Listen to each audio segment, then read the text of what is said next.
பல்வேறு முக்கிய நிகழ்வுகளை தற்போது விரைவு செய்திகளாக பார்க்கலாம்.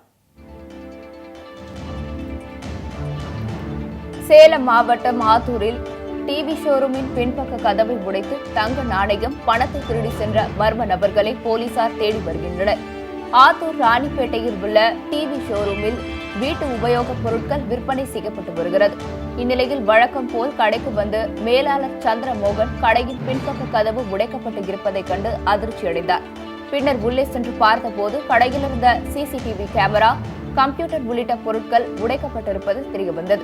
இதுகுறித்து அவர் அளித்த புகாரின் பேரில் சம்பவ இடத்திற்கு வந்த போலீசார் சோதனை செய்தது. தங்க நாணயம் 80,000 ரூபாய் பணத்தை மர்ம நபர்கள் திருடி சென்றது தெரியவந்தது.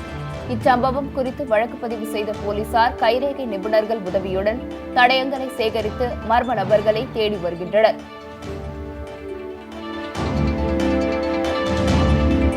ஈரோடு மாவட்டம் பவானிசாகர் அணையிலிருந்து காலிங்கராயன் வாய்க்காலுக்கு பாசனத்திற்காக தண்ணீர் திறந்துவிடப்பட்டது. பவானிசாகர் அணையிலிருந்து 21ஆம் தேதி முதல் பழைய பாசன பகுதிகளான காலிங்கராயன் வாய்க்கால் பாசன பகுதிகளுக்கு தண்ணீர் திறக்க தமிழக அரசு உத்தரவிட்டது. அதன்படி காலிங்கராயன் அணைக்கட்டு பகுதியில் உள்ள தடுப்பணையிலிருந்து தண்ணீர் திறந்துவிடப்பட்டது. நவம்பர் 17ஆம் தேதி வரை சுமார் 120 நாட்களுக்கு நெல், வாழை, கரும்பு போன்ற பயிர்கள் பாசனத்திற்காக தண்ணீர் திறந்துவிடப்பட்டுள்ளது. முன்னதாக அதிகாரிகள் சாமி வழிபாடு செய்து மலர் தூவி தண்ணீரை வரவேற்றனர்.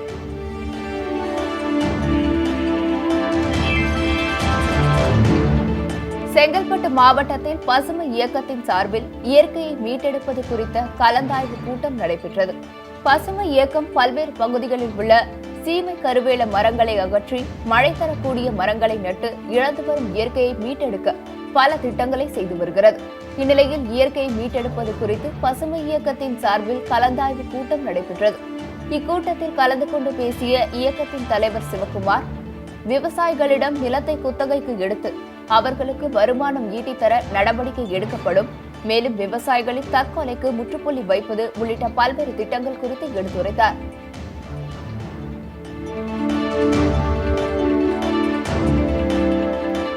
திருப்பூர் மாவட்டம் தாராபுரத்தில் வளர்ச்சி திட்ட பணிகள் குறித்த கலந்தாய்வு கூட்டம் ஆதிதிராவிடர் நலத்துறை அமைச்சர் கயல்விழி செல்வராஜ் மற்றும் சார் ஆட்சியர் தலைமையில் நடைபெற்றது. சார் ஆட்சியர் அலுவலகத்தில் நடைபெற்ற இந்த கூட்டத்தில் கலந்து கொண்ட அனைத்து துறை சார்ந்த அதிகாரிகளும் தாராபுரம் பகுதியின் வளர்ச்சிப் பணிகள் குறித்து கேட்டறிந்தனர். அப்போது தாராபுரத்தில் உள்ள அரசு மருத்துவமனையை நவீன மருத்துவமனையாக மாற்ற வேண்டும், விவசாய பணிகள் மற்றும் பொதுமக்களின் குடிநீர் வழங்க வேண்டும் மற்றும் சிறு சிறு பாலங்கள் அமைக்க வேண்டும் உள்ளிட்டவைகள் நிறைவேற்ற வேண்டும் என துறை சார்ந்த அதிகாரிகளுக்கு உத்தரவிடப்பட்டது.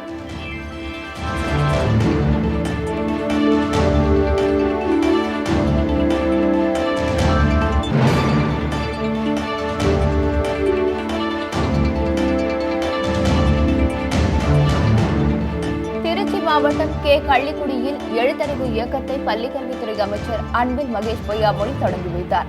மணிகண்டம் ஒன்றியத்தில் கே கள்ளிக்குடியில் முழு எழுத்தறிவு பெறுவதற்கான எழுத்தறிவு இயக்க தொடக்க விழா நடைபெற்றது. இதை தமிழக பள்ளிக்கல்வித்துறை அமைச்சர் அன்பில் மகேஷ் பொய்யாமொழி துவக்கி வைத்தார். ஒவ்வொரு இடத்திலும் கற்பிக்கும் பணியினை அந்தந்த பள்ளி தலைமை ஆசிரியர், ஆசிரியர்கள், ஊராட்சி மன்ற தலைவர்கள், தன்னார்வ அமைப்பினர் ஆகியோர் ஒருங்கிணைந்து நடத்த உள்ளதாக கூறப்படுகிறது. இதன் அடிப்படையில் மணிகண்டம் ஒன்றியத்தில் உள்ள 4599 பேருக்கு 89 நாட்களில் கையெழுத்து போடவும் படிக்கவும் கற்பிக்கப்படும் என அமைச்சர் தெரிவித்தார். பள்ளிக்கு வருகின்ற மாணவர்கள் மட்டுமே நம்ம கான்சென்ட் பண்ணுறது மட்டும் இல்லை, ஒரு மாநிலத்திற்கு அந்த கல்வி அறிவுங்கிறது இன்றைக்கி நம்ம 81% தாண்டி இருக்கின்றோம். நாங்கள் கூட சொல்லியிருந்தோம் 2-3 வருஷத்தில் அது 100% எட்டுகின்ற வண்ணம் எங்களுடைய செயல்பாடு இருக்குன்னு சொன்னோம். அந்த 100% எட்டுகின்ற வண்ணம் அப்படின்னா வெறும் ஸ்கூலுக்கு வர ஸ்டூடெண்ட்ஸ் மட்டும் இல்லை, இது போன்ற நாங்கள் பெரியவர்கள் அந்த ஒரு கிராமத்து பகுதியில் இருக்கின்ற மக்களுக்கும் அந்த அறிவு வர வேண்டும் என்கின்ற வகையில் தான் இன்றைக்கி அதை முன்மாதிரியாக இன்றைக்கி அதை செஞ்சுருக்கோம். அது ஏற்கனவே இருக்கின்ற ஒரு திட்டம் தான், ஆனால் அதை இன்னும் கொஞ்சம் ஒரு ஃபோக்கஸ்டாக ஒரு கான்சன்ட்ரேட் பண்ணி அதை செய்யணுங்கிற ஒரு ஆசையில் தான் இன்றைக்கி நான் மணிகண்டத்தில் இருக்கின்ற கள்ளிக்குடிங்கிற பக்கத்துக்கு வந்திருக்கோம். நாங்கள் இங்கே செய்யும் பொழுது சிஓ இங்கே இருக்கின்ற சிஓ மட்டுமல்ல, தமிழ்நாட்டில் இருக்கின்ற அனைத்து சிஓக்களும் அந்தந்த பகுதிகளை இதை நீங்கள் செயல்படுத்துவதற்கு முனைப்போடு நீங்கள் செயல்பட வேண்டும் என்கின்ற ஒரு ஆவலையும் ஒரு வேண்டுகோளையும் இந்த நேரத்தில் வைக்க கடமைப்பட்டிருக்கோம். எவ்வளோ பேர் வரைக்கும் பர்சன்டேஜ் இல்லை, கிட்டத்தட்ட ஒரு 1 கோடி பேருக்கு நாங்கள் இந்த அறிவியை தர வேண்டுகின்ற ஒரு சூழ்நிலை இருக்கின்றது. கிட்டத்தட்ட ஒரு 5-6 கோடி பேர் இன்றைக்கி ஓட்டர்ஸாக இருக்காங்கன்னு பார்த்தீங்கன்னா 1 கோடி பேருக்கு இதுக்கான ஒரு அறிவை தரக்கூடிய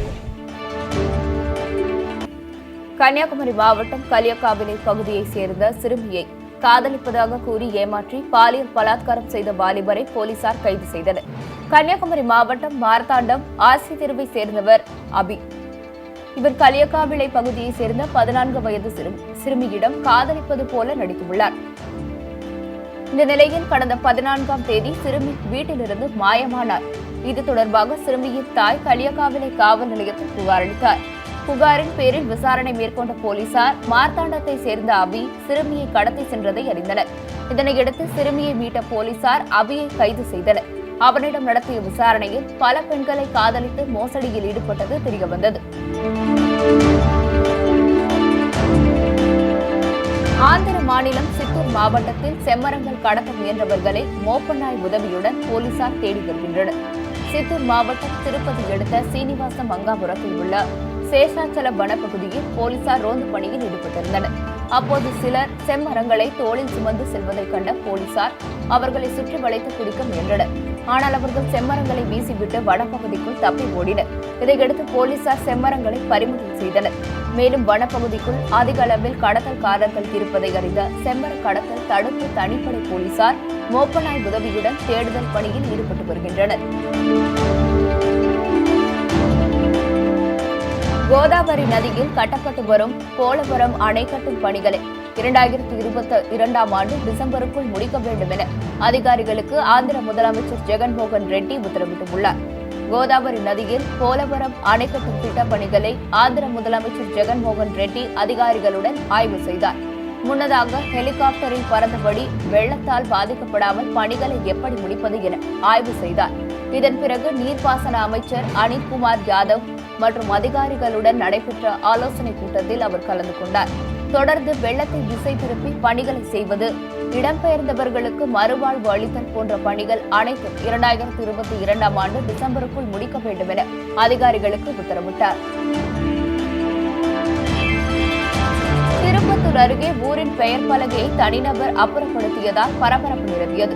திருப்பத்தூர் மாவட்டம் புதுக்கோட்டை ஊராட்சிக்கு உட்பட்ட சவுளூர் கிராமத்தின் பெயர் பலகை தனிநபர் ஒருவர் தன்னுடைய கடைக்கு இடைஞ்சலாக இருப்பதாக கருதி வேறொரு பகுதிக்கு மாற்றியதால் சவுளூர் பகுதி மக்கள் எதிர்ப்பு தெரிவித்து ஆர்ப்பாட்டத்தில் ஈடுபட முயன்றனர். இதுகுறித்த பகுதி மக்கள் கூறுகையில் கடந்த 20 வருடங்களாக இப்பகுதியின் பெயர் பலகை திருப்பத்தூரிலிருந்து ஜலகாம்பாறை செல்லும் நெடுஞ்சாலையில் அமைந்துள்ளதாகவும் தற்போது தனிநபர் ஒருவர் தன்னுடைய கடை இடைஞ்சலாக இருப்பதாக கூறி பெயர் பலகையை அப்புறப்படுத்தியுள்ளதாக கண்டனம் தெரிவித்தனர்.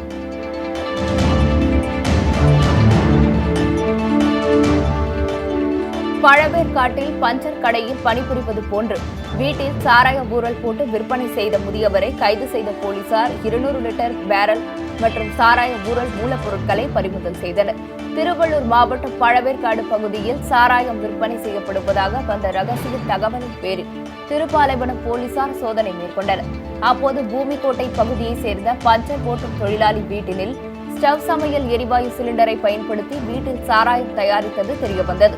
இதனையடுத்து 2 லிட்டர் சாராயத்தை பறிமுதல் செய்த போலீசார் அவரிடம் விசாரணை மேற்கொண்ட போது 2 சிறிய 25 லிட்டர் கேன்களில் வைத்திருந்த சாராய மூலப்பொருட்கள், 200 லிட்டர் பேரல்கள், 2 30 லிட்டர் கொள்ளளவு கொண்ட 2 சாராயம் காய்ச்சும் பானைகளில் இருந்த ஊரலை பறிமுதல் செய்து முதியவர் ஷாஜகானை கைது செய்து விசாரணை மேற்கொண்டனர்.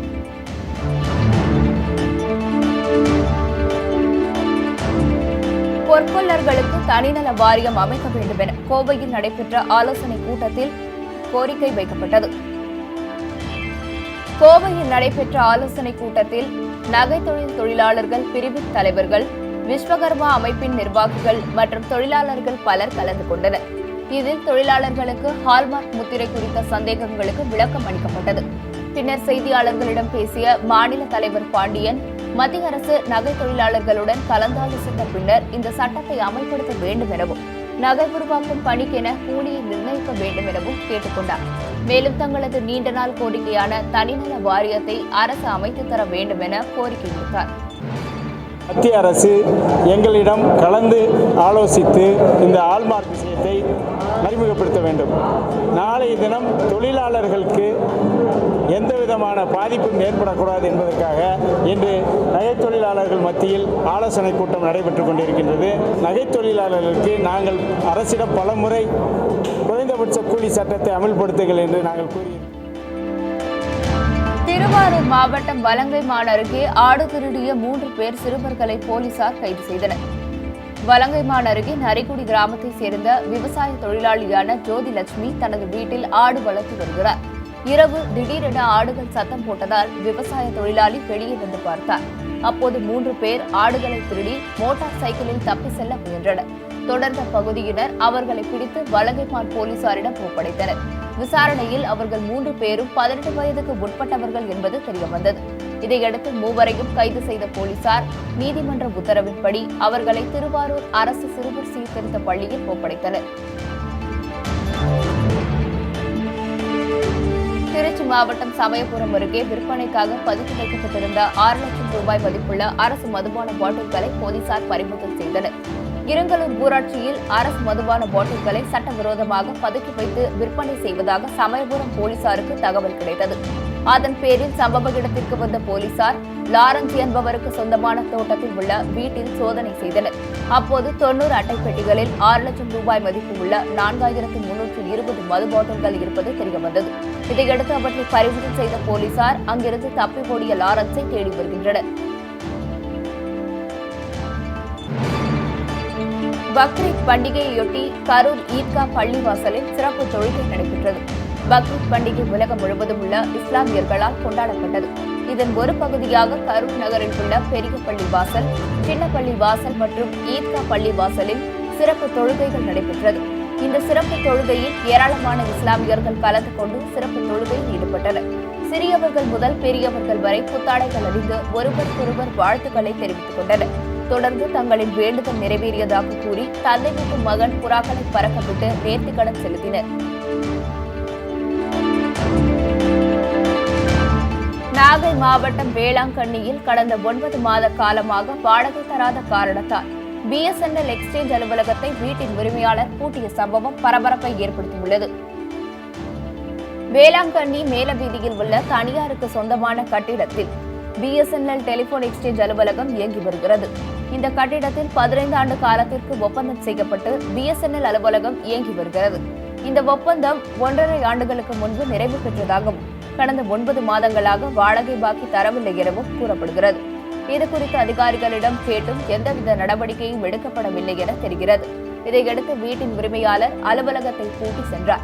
இதைத் தொடர்ந்து கட்டிட உரிமையாளரிடம் பேச்சுவார்த்தை நடத்தி ஓரிரு நாட்களில் வாடகை பாக்கி செலுத்தப்படும் என அதிகாரிகள் கூறினர்.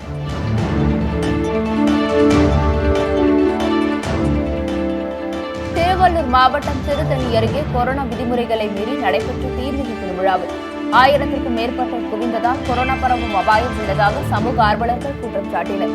கொரோனா பரவலை கட்டுப்படுத்த கோவிலில் திருவிழாக்கள் நடத்த அரசு தடை விதித்து உள்ளது.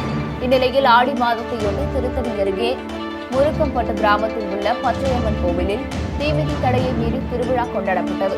இந்த திருவிழாவில் 450க்கும் மேற்பட்ட கிராம பொதுமக்கள் தீமிதி திருவிழாவை காண கோவில் முன்பு குவிந்தனர். பொதுமக்கள் முகக்கவசம் அணியாமல் சமூக இடைவெளியை பின்பற்றாமல் அலட்சியமாக நடந்து கொள்வதால் கொரோனா பரவும் அபாயம் உள்ளதாக சமூக ஆர்வலர்கள் அச்சம் தெரிவித்தனர்.